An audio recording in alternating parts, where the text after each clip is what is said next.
Es sumamente importante que entendamos cómo se desarrolla el niño. Y cuando hablamos del desarrollo, tenemos que hablar de dos líneas simultáneas paralelas del desarrollo. Tenemos que hablar del desarrollo cognitivo, es decir, el desarrollo de la inteligencia, y tenemos que hablar de la maduración neurofisiológica que todos los seres humanos vamos adquiriendo gradualmente y que se va dando de alguna manera simultánea en todos los seres del mundo, independientemente de raza, nacionalidad, religión, etcétera, etcétera. Permítanme ahondar un poquito en este concepto. Todo mundo decimos en algún momento de nuestras vidas, todos los seres del mundo somos iguales. Pero también en otro momento de la vida decimos, todos los seres humanos son diferentes. ¿Cuál de las dos es la correcta? ¿Somos iguales o somos diferentes? Pues bien, vamos a aclarar este concepto. Tenemos que entenderlo desde la línea del desarrollo que llamamos desarrollo filogenético, es decir, de la especie humana, que es la que nos permite ver desde los tiempos del hombre antiguo, desde Lucy, cómo en todos los lugares del mundo las personas van adquiriendo las mismas habilidades al mismo tiempo en términos generales. Todos los niños del mundo comienzan a caminar alrededor de los 12 meses de edad, 12, 13. Todos los niños del mundo comienzan a hablar entre los 18 meses y los 24 meses. Todos los niños del mundo son capaces de hacer un círculo alrededor de los 3 años de edad, no importa de dónde vengan. Visto desde el punto de vista filogenético, todos los seres humanos somos iguales. Pero entonces, ¿qué es lo que nos hace diferentes? No hay dos seres humanos en el mundo que tengan las mismas huellas digitales. No tenemos dos seres humanos que sean idénticos en nada, aun cuando son gemelos univitelinos, es decir, gemelos idénticos. No lo son. ¿A qué se debe esto? Que hay otra línea del desarrollo. Además de la filogenética, existe la línea del desarrollo ontogenética. ¿Qué quiere decir ontogenético? Del ser mismo. Y esta está determinada tanto por la herencia como de los procesos a partir de la concepción que van de alguna manera estableciendo quiénes vamos a ser como individuos.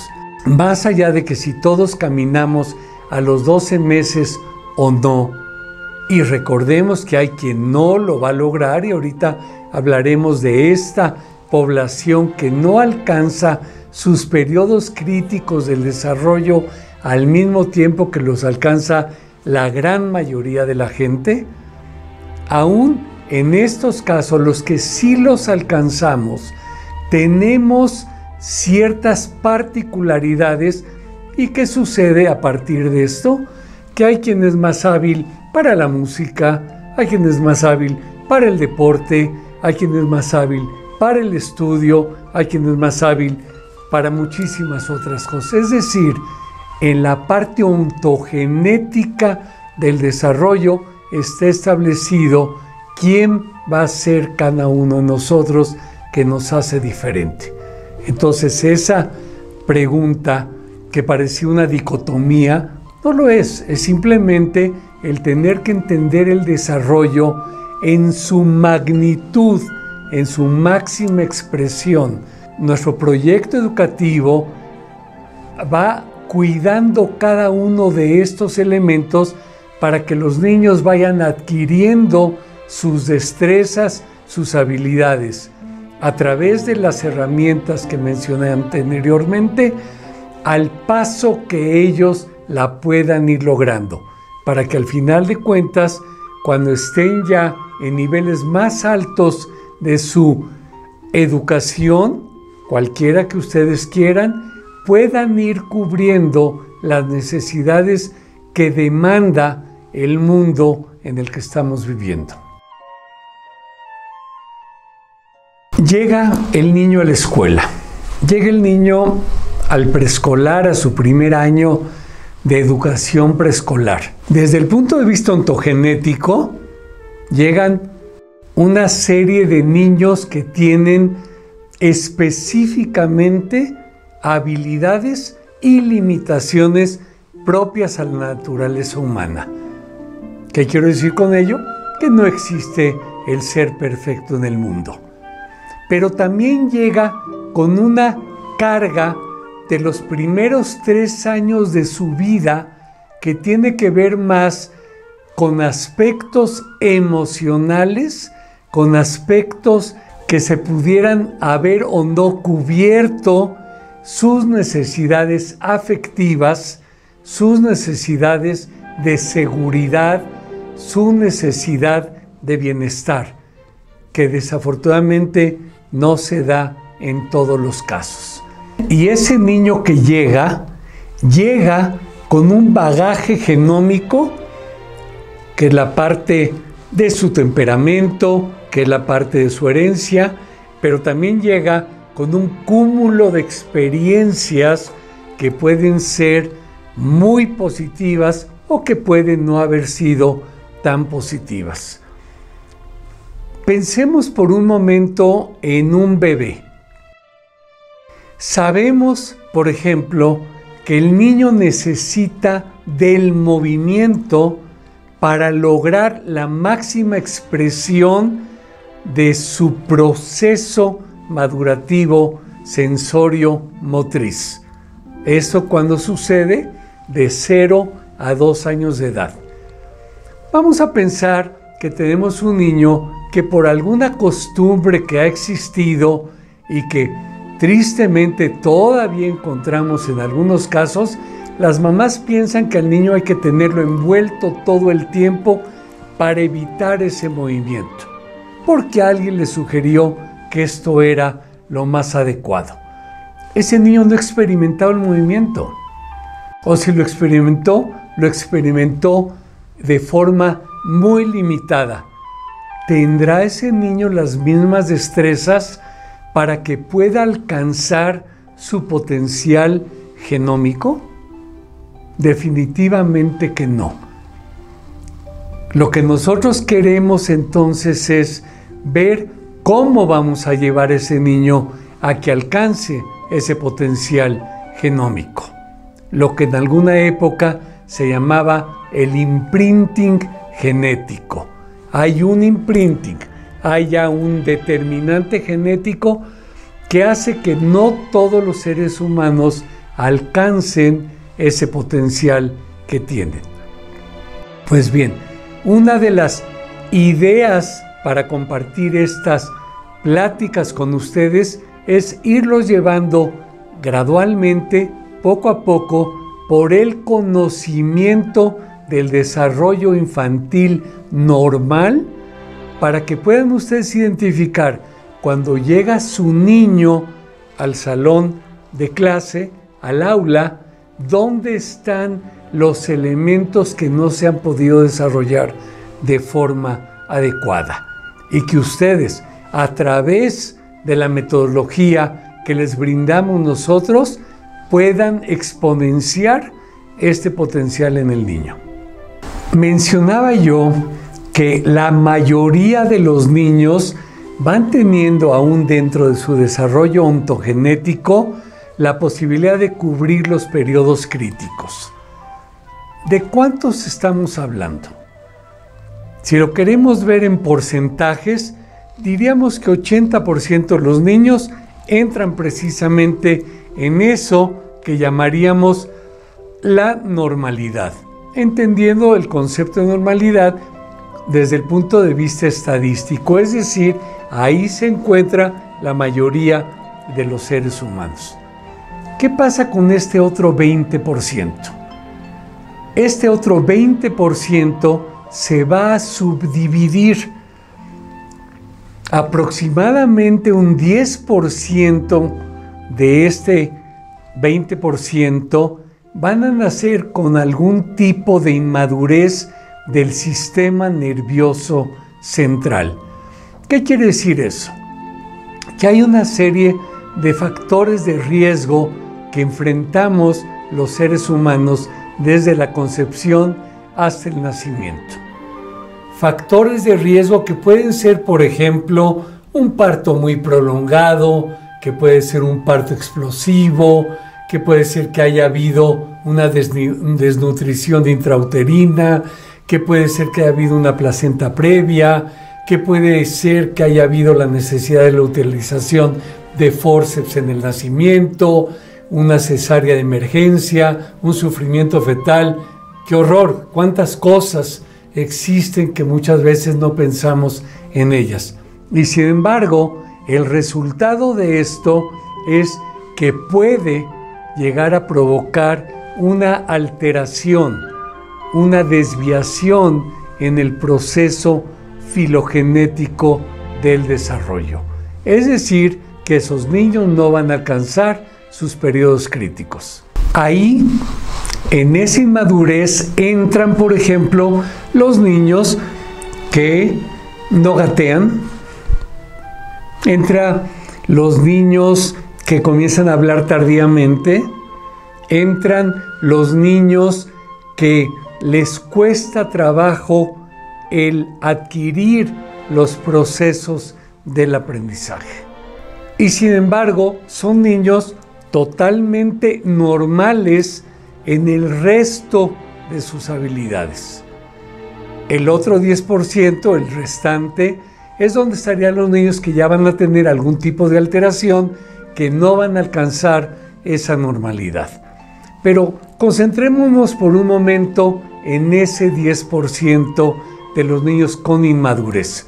Van a ir a la escuela, al igual que sus compañeros, se van a desarrollar de la misma manera, pero va a ser el niño flojo, el niño que no pone atención, el niño que está distraído, que está platicando con los compañeros, el niño que le cuesta trabajo el trazo para adquirir la escritura fluida, adecuada, el niño que tiene problemas en su memorización y que sin embargo, como está en el salón de clase con los niños de su edad, estamos esperando que pueda llegar a la misma meta al igual que sus compañeros. ¿Y qué sucede? Pues que si llega a la meta, llega con muchísima dificultad y muchos de ellos inclusive no logran alcanzar esa meta. ¿Y qué pasa con esos niños? Pues son los niños que acostumbramos ver que terminan tristemente siendo expulsados de colegios por su bajo rendimiento escolar en grados más elevados, en las secundarias, donde de alguna manera van a tener que ir a las escuelas abiertas, a las secundarias abiertas, a las preparatorias abiertas, que cuando fueron esas creadas, fueron con la idea de que asistieran personas que por tener que trabajar no tenían la posibilidad de estar en los programas regulares escolares. Es decir, no era para los reprobados, no era para los flojos, no era para los niños problemas. Y sin embargo, se convirtió en una oferta para esta población de niños con inmadurez porque no alcanzaron a cubrir las expectativas. ¿Y no las cubrieron por qué? Por la propia inmadurez. El proyecto educativo Cats y Cats contempla tanto trabajar con el niño que no tiene problemas de inmadurez, pero que quizá por la misma parte de la experiencia emocional que ha vivido, está teniendo dificultades con baja autoestima, a lo mejor la necesidad de estar llamando la atención, a lo mejor que no se puede integrar socialmente con su grupo, que está pudiendo ser víctima de bullying, que tristemente inclusive lo llegamos a observar a nivel de niños en edad preescolar, cosa que no debería de ser, y que luego cuando llegan a la primaria estos niños van a sufrir mucho, porque sufren de hostigamiento o porque sufren de compararse con sus compañeritos y ver que no alcanzan las destrezas que otros tienen, o compararse con su propio imprinting genético y darse cuenta que no están dando el ancho. Y de esta población, de los niños que no tienen inmadurez o de los niños que sí tienen inmadurez, existe la posibilidad de que el método del que hemos estado hablando los lleve a su máximo potencial o permita que el maestro distinga, identifique quiénes de ellos no lo van a lograr y que puedan entonces ser canalizados a ayuda especializada cuando esto se distingue, se identifica, y no dejarlos sufrir, ir avanzando y tener siempre esa sensación de fracaso, esa sensación de es que nunca voy a poder, esa sensación que nomás estoy esperando a ver a qué horas alguien se enoja conmigo por ser como soy. Entonces estas herramientas que te vamos a dar, maestro, a través del proyecto educativo Cats y Cats, te permitirán decirle a través de los sistemas de tu propia escuela a los padres cuándo y cómo es que se tienen que atender estos signos de inmadurez o estos problemas de tipo emocional y evitar el sufrimiento que debe de ser nuestra obligación como docentes y como autores de este proyecto educativo. En una próxima plática con los expertos vamos a abordar el desarrollo normal del niño y todo lo que ustedes van a poder distinguir en el niño para que conjuntamente con el proyecto puedan, con nuestros libros, con nuestras herramientas, con la plataforma, con los cuentos, con todo, llevar al niño a que goce, a que disfrute, a que la escuela se convierte en lo que debe de ser, que es el lugar donde los niños están felices. ¿Por qué? Porque están aprendiendo. ¿Por qué? Porque ahí están sus amiguitos. ¿Por qué? Porque es un ambiente propicio para que el niño desarrolle su máximo potencial. Nos vemos en la próxima plática con los expertos.